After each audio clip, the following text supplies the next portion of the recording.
Hey, welcome back to Disabled Investor Channel. I'm Patrick, your Disabled Investor host, and today is one of those days when everybody's kind of holding their breath as NVDA is reporting earnings.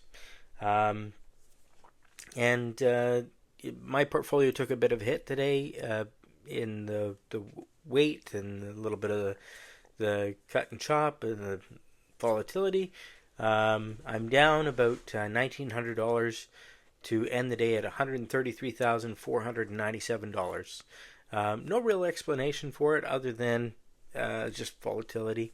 I did make some moves today, and I like sharing my market moves with you so that you can avoid making mistakes that I may be making. I'm not an expert. I'm just a guy on the internet, so do your own research. But I made a couple of trades today.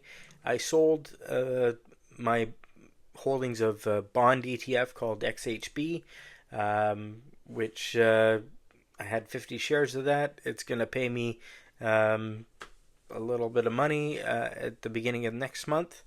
And I also bought another 100 shares of QNC, the quantum emotion company, and that stock was up about 30% today. So I did all right on that.